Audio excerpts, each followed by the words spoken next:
Hi guys, and welcome to Samsung Now. Samsung Now is where we look at Samsung products, review Samsung things, and we talk about anything that can be related to Samsung, their products, tech, and much more. Thursdays is where I sort of choose a subject to talk about, and what better subject than this time of year than to talk about E3. E3 is possibly for us geeks, certainly us gaming types, that it's possibly the most exciting point of the year because it's always at these points where new products are announced. We've got Microsoft, we've got Sony, Nintendo, and all the key software game developers out there with some incredible things coming out at E3. For me, this is possibly one of the most exciting E3s that have happened in the last few years. I think maybe the last one was when Sony announced the PS4, and then Xbox was announcing their Xbox One. So I think, you know, this is kind of on a par for that. And I'll get to the reasons why personally for me, and I think probably for a lot of you guys as well. So when does E3 start? Well, E3 starts this Saturday, kicks off. I've got it all written down just so I don't forget. E3 starts on Saturday on the 10th, kicks off with EA. And then on Sunday, we've got Microsoft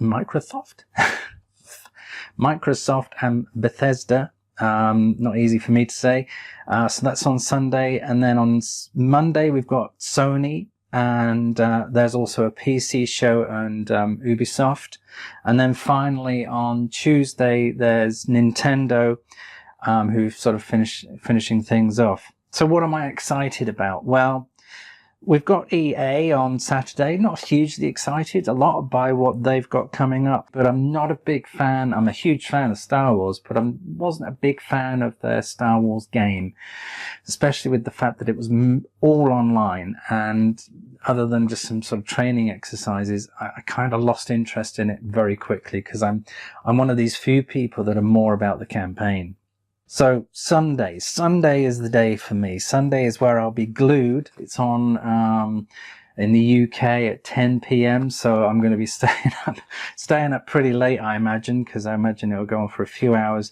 But yeah, Microsoft, this is the thing I'm really excited about. Scorpio, it's a whole new console. It's a true next gen console. Really excited as to see what that looks like. I've seen some of the developer kits, and those tend to be very similar to a greater rather than lesser degree as to what actually comes out in terms of the final product. So, you know, the developer kit that's making the rounds and has been around for a while with a lot of the developers is pretty good looking piece of kit. Admittedly, that piece of kit is far more powerful than the one that we will be getting, namely because they have to have that headroom for developers. With Scorpio, we've got no doubt a new version of Forza, and possibly about it, Halo's going to be there as well. Not a massive fan of Halo. Whenever I get an Xbox, this always happens. Whenever I buy an Xbox, it's usually just for Forza, and that's usually all I end up playing. I know it's tragic and it's a very expensive price to pay for playing one game. I'll probably pick up Halo. I had when I had the Xbox One. I sold it a while ago.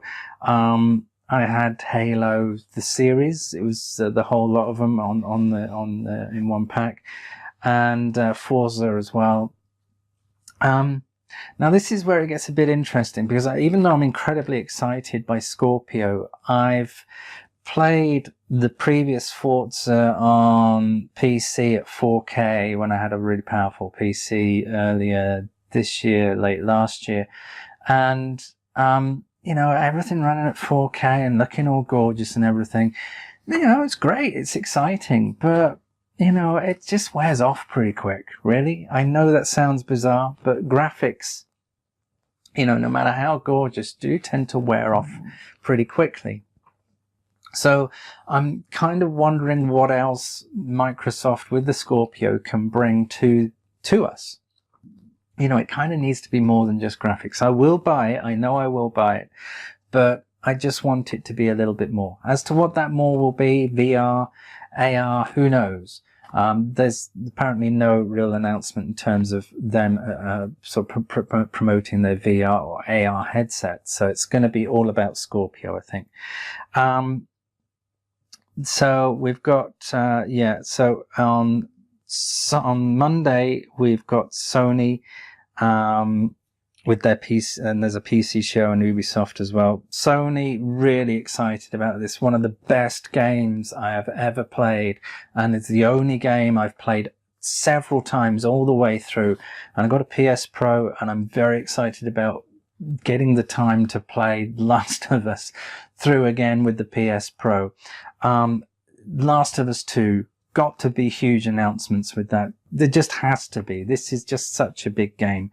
Really excited about learning more about it and seeing more about it. And it's just an instant no-brainer purchase. Days Gone, in a little bit of a way, it's similar to The Last of Us. Similar sort of, you know, the world has ended. Everything's post-apocalyptic. It's all pretty nasty, and there's some pretty nasty shit going on. So I'm interested in Days Gone, seeing if there's a real difference between that and Last of Us 2. And then, of course, there's DLC for Uncharted. There's that whole sort of new sort of DLC added, which kind of isn't DLC. You have to own Uncharted, and then you're paying, I think, something like £30 or £40 for the DLC, which is an incredible amount for like a 10-hour campaign, so I've read. I also think Sony's going to be concentrating a lot on the PSVR. They're going to be pushing that a lot more. So it'll be interesting to see what games those have, and whether games such as, you know, the ones like Days Gone and Uncharted and Last of Us 2 have any kind of VR aspect. I doubt it. It would be nice. It'd be interesting. But I think it's just going to be, you know, here's more PSVR because we're really good at this. It's been a success and we're really pushing it. And then finally on Tuesday, we've got Switch with Nintendo. The only real thing I'm interested there is perhaps Mario World Odyssey. You know, it could be a great game, could not be. I've kind of not really touched my Switch very much. Excuse me. Probably need to reword that. I just haven't. I've not had a lot of time, and I tend to go through these stages where I don't play them for long periods, and it's sort of, it gets left by the wayside because of the bigger games that I can play on the PlayStation. Then of course there's the mini SNES, which is coming out. So that'll be interesting. We've seen what's happened with the other one that they launched. Can't remember what it's called. But the fact that they're bringing out another version of one of their consoles, their older consoles, will be a huge hit and a good idea. Let's just hope that they make the cables much longer than they did previously. So that's E3. It's coming out on this weekend. It's going to be an incredibly exciting weekend. I'm really looking forward to it. I hope you guys are too, and I'll see you there.